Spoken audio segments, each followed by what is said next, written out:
L'onde de choc, sincèrement, on se l'attend, il faut à peu près 2h30. On est prêt? Bon allez, on prépare tous les ingrédients et puis...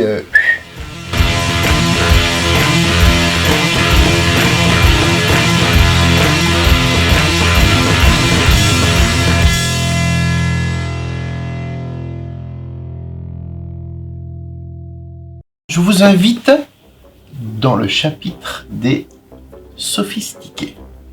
C'est pas complètement le grand jeu, mais c'est quand même sophistiqué. Et notre recette onde de choc, eh bien vous allez voir que ça déménage.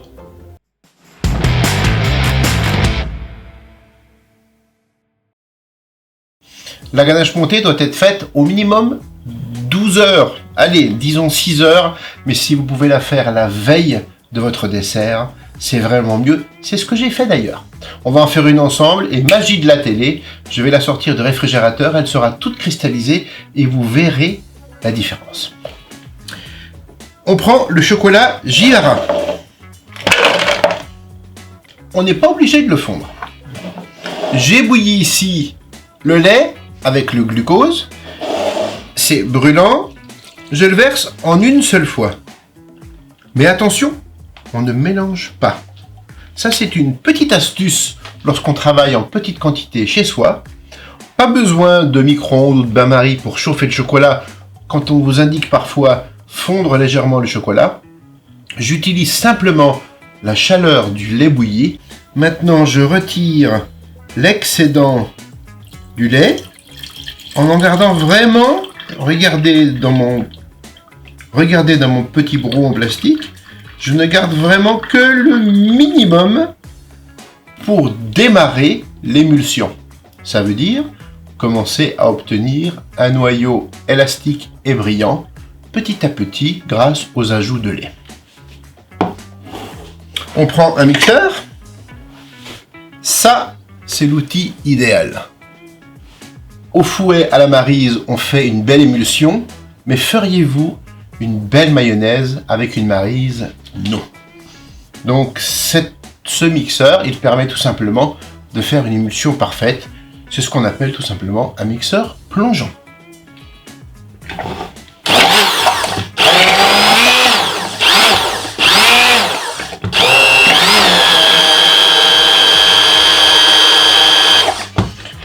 Regardez, déjà avec très peu de lait, je commence à fabriquer cette mayonnaise. J'ajoute un second ajout.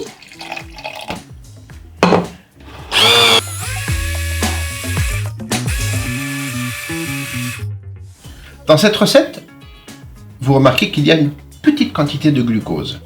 C'est pas complètement indispensable, mais avec le glucose, la texture sera plus filante, un peu plus élastique. C'est pas obligatoire, mais avec, c'est mieux.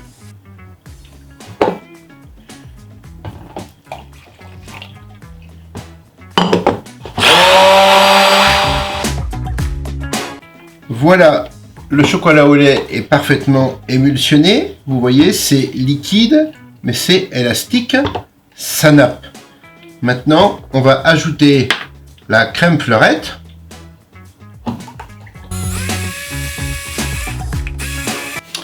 Et voilà.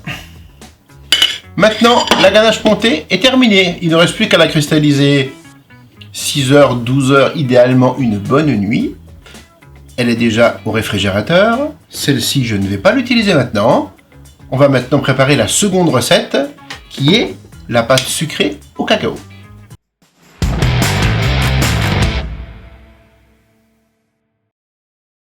Et bien voilà, la ganache montée est en cristallisation. On va maintenant réaliser la pâte sucrée au cacao. Rien de compliqué, juste une étape de sablage fondamentale pour que tout simplement on ait une belle pâte sablée ou une pâte sucrée. Il y a un tout petit peu de cacao, il y a surtout des très bonnes amandes de la Drôme. Alors pour cette recette, on a du sucre glace que j'ai tamisé. On a la farine que j'ai tamisée. La poudre d'amande que je n'ai pas tamisé, de la fleur de sel, de la poudre de cacao que j'ai tamisé, du beurre que je n'ai pas tamisé. Il nous reste notre œuf. On va tout simplement, le beurre est bien froid, on va le sabler avec tout le reste des ingrédients. Dès que la pâte va commencer à s'agglomérer légèrement, eh bien on va ajouter l'œuf qui va lier cette pâte. On va pas trop la phraser pour ne pas lui donner d'élasticité. C'est ce qui nous permettrait de voir la pâte rétrécir dans le moule. Du genre, j'étale une tarte de 6 personnes et sortie du four, j'ai une tarte de 4 personnes. Donc, phraser, ça veut dire travailler à la main. Quand on phrase, c'est qu'on pétrit la pâte. Eh bien, c'est le moins possible. On va le faire au batteur à l'aide de la feuille. Et vous allez voir, ça va très vite. D'autant que là, le beurre est froid, mais pas trop. Donc, on va faire ce qu'on appelle un sablage.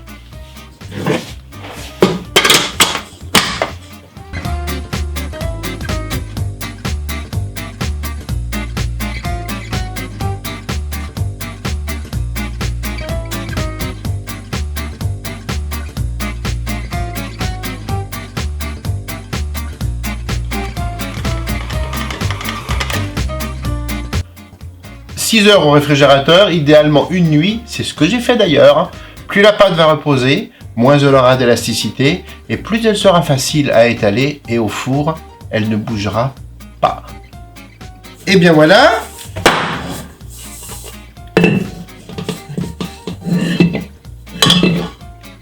Vous voyez, la pâte s'agglomère à peine, et il n'y a aucune élasticité. Donc, c'est surtout pas le moment de lui en donner. Vous ne travaillez pas avec la paume des mains qui est chaude et qui donne du corps aux pâtes. Quand on dit donner du corps, c'est donner de l'élasticité. Donc on rassemble simplement la pâte, on la travaille quelques secondes juste pour s'assurer que le mélange est homogène. Et voilà. Hop, je nettoie ma table. Vous voyez, la pâte est très molle, mais au bout d'une nuit, elle se lamine divinement bien. Vous allez voir.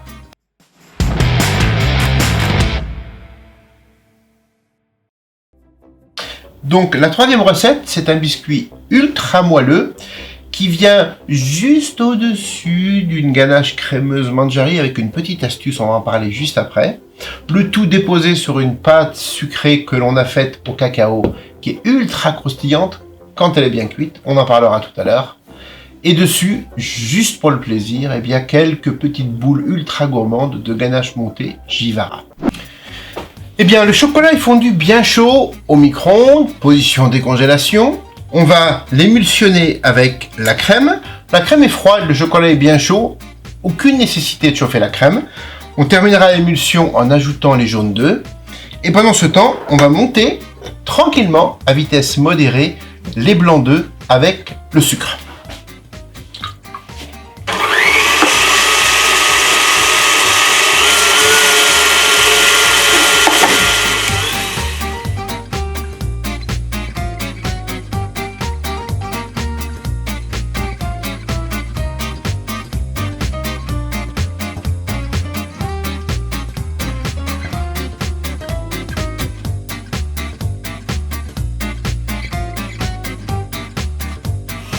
Donc vous voyez, 2 ou 3 ajouts, on a une texture parfaitement élastique et brillante.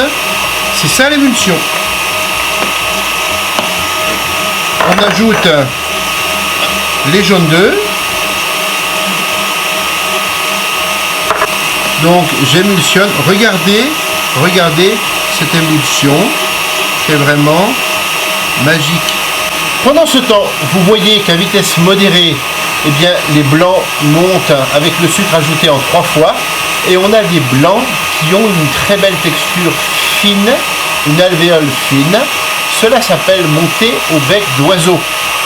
Aucun blanc ne peut monter à grande vitesse correctement. Vous entendez le bruit du KitchenAid? Voilà ce dont il s'agit. On en mélange une petite partie pour alléger le chocolat. Je mélange du centre vers l'extérieur. Je ne tourne pas ma maryse. Regardez mon geste. Je soulève la pâte du centre vers l'extérieur.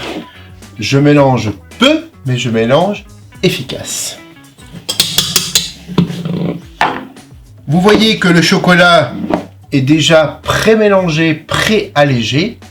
Il est donc prêt pour recevoir tous les blancs d'œufs.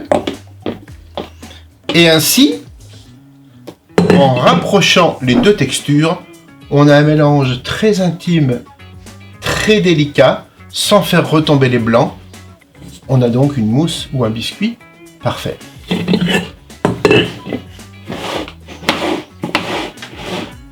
Regardez dans le mélange. Tout se mélange très très délicatement. Tout est onctueux et crémeux. La petite astuce, j'en garde un tout petit peu pour vous montrer tout à l'heure le résultat après une nuit de cristallisation. J'ai préparé une plaque et une feuille. C'est un biscuit, vous l'avez compris, qui ne contient pas de farine, un tout petit peu de poudre de cacao. Dans la recette, il y a de la poudre de cacao. Là, je n'en ai pas mis. Petite variante, juste pour vous montrer qu'avec ou sans poudre, ça marche très bien. Mais comme je voulais vous la faire découvrir en mousse chocolat, et que avec mes amis cadreurs, on va aussi la goûter, dans ce cas-là, vous ne mettrez pas de poudre. Ça ne veut pas dire qu'on est obligé de se jeter dessus, Tom. D'accord ? On l'étale comme ceci. On enfourne ça pendant quelques minutes à 180-190 degrés. Ça doit juste coaguler. Une sorte de soufflet qui retombe un petit peu, vous verrez, c'est divin. J'enfourne ça et on se retrouve juste après. Eh bien, le biscuit moelleux Mangiari est réalisé. Je l'ai mis à refroidir. On va en détailler des petits disques. La pâte sucrée cacao est-elle refroidie? J'ai commencé à l'étaler. Je vais l'étaler relativement fine, pas trop fine. Personnellement, j'aime bien quand la pâte se mâche. Quand c'est trop fin, ça a tendance à ramollir très très vite au réfrigérateur. Moi, j'aime bien les pâtes qui ont une texture généreuse. Donc, on étale la pâte. Allez, la recette est faite pour 8. On va faire rapidement 4 tartelettes. Voilà. On est à la mode des tartelettes foncées en cercle, vous savez, qu'on appelle arasées. Moi, de temps en temps, j'aime bien retrouver une tartelette avec les bords dentelés tels que j'ai appris en apprentissage. Alors voilà, on fait comme ça cette fois-ci.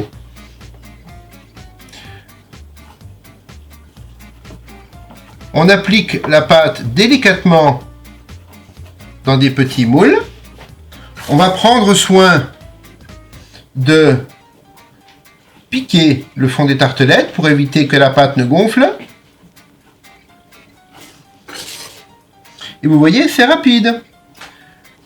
Les moules à tartelettes, on ne les lave jamais avec un produit et du détergent. Donc, en fait, on n'a pas besoin de les beurrer.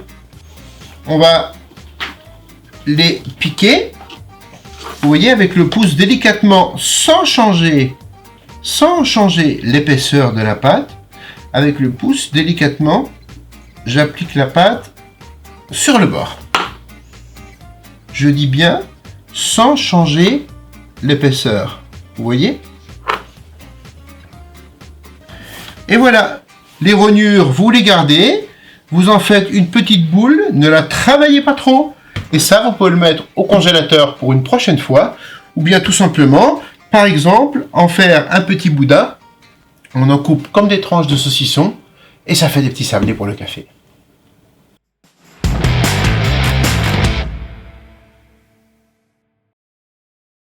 On va maintenant réaliser la ganache crémeuse Mangiari. Alors pourquoi crémeuse?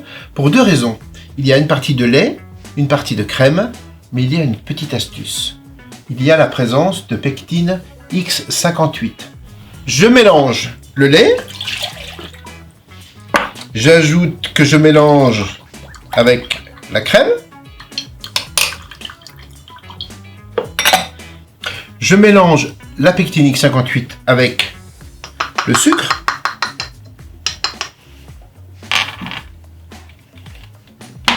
Il faut juste donner un bouillon et ensuite je vais réaliser la ganache exactement comme vous en avez l'habitude de le faire chez vous. Et bien nous voilà prêts pour le mélange de notre ganache crémeuse Manjari. Je viens de faire bouillir le lait avec la crème, additionné avec la pectine X58 mélangée avec un tout petit peu de sucre. Faites attention quand vous le mélangez avec le liquide juste tiède, de le mélanger au fouet pour éviter les grumeaux. On donne un léger bouillon et c'est prêt. Et maintenant, on va faire une émulsion comme il se doit. Et voilà, l'émulsion est terminée. On va pouvoir maintenant commencer à monter nos tartelettes. C'est très simple, très rapide.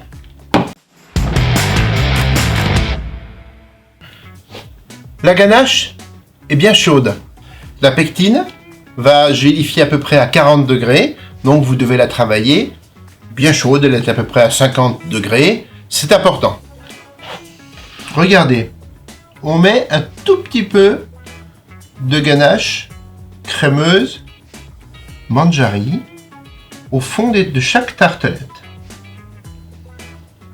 Vous voyez que grâce au piquage de la fourchette, la pâte n'a pas gonflé, elle est bien plate. Maintenant, je vais profiter de cette ganache pour parfaitement coller le biscuit.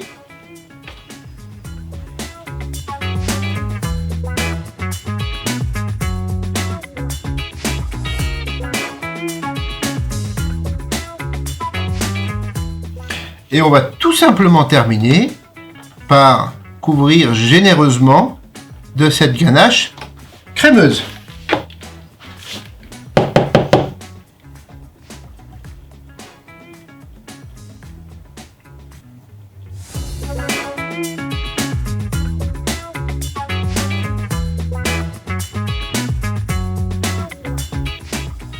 Et là, rien qu'en garnissant, on sent ces arômes divins, délicats de Manjari. On s'y croirait, ça nous fait voyager à Madagascar.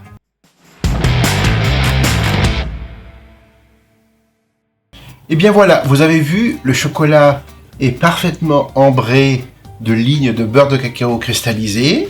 Il est fluide, il reste encore quelques petits morceaux. C'est pas dramatique dans la mesure où j'ai prélevé à l'aide d'une cuillère à soupe ce dont j'ai besoin. Je l'ai mis dans un cornet chocolat. Alors si vous n'êtes pas très à droite ou à droit avec un cornet de chocolat, n'hésitez pas. Vous pouvez prendre une cuillère à café et vous pouvez faire ce que je vais faire au cornet avec une cuillère à café délicatement. Vous allez voir l'objectif à atteindre tout simplement. Je fais des petits points de différentes grosseurs.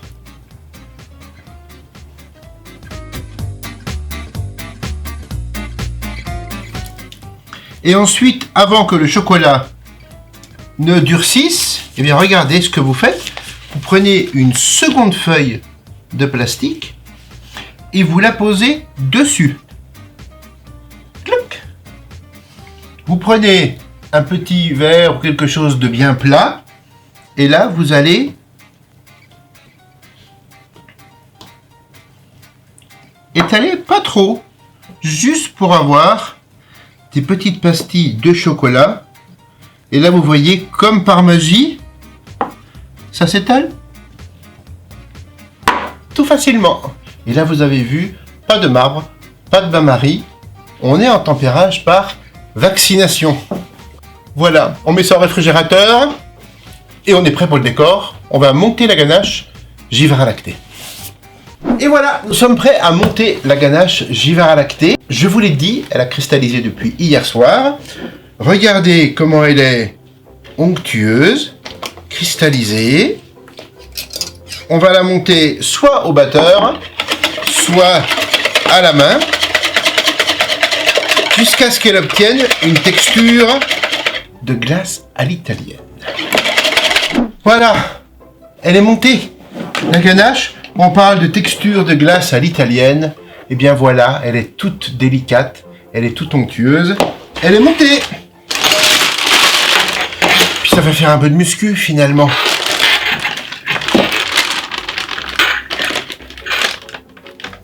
Pas trop montée, juste de telle façon, vous voyez, qu'on arrive à la prendre au fouet.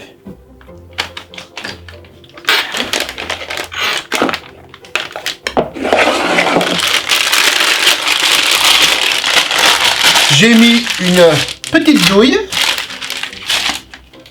Donc maintenant, on va dresser des petites boules de différentes grosseurs qu'on va juste chapeauter avec nos disques de chocolat. Et c'est fini. Sophistiqué, mais pas compliqué.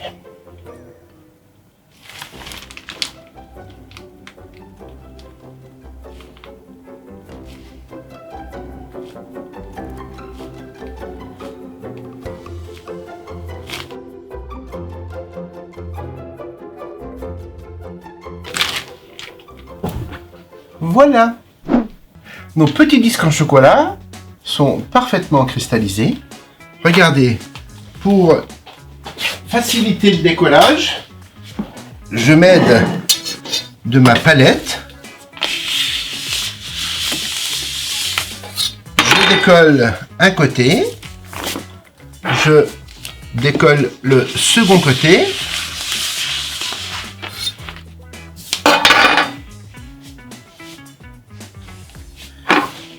Et ensuite, il ne me reste plus qu'à appliquer mes petits disques. Vous voyez, ils sont d'une extrême finesse.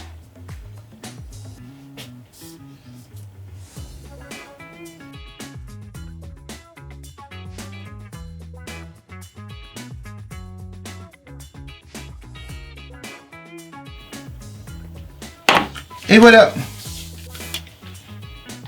C'est terminé, pas compliqué, juste sophistiqué.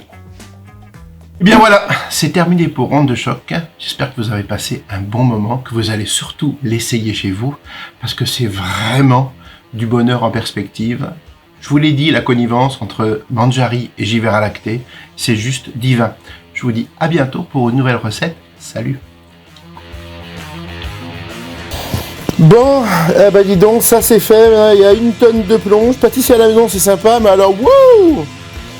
Je ferais pas ça tous les jours. et pourtant, c'est bien ce que je fais. Bon allez, hop, on plie les gaules. C'est bon, les micros sont défaits.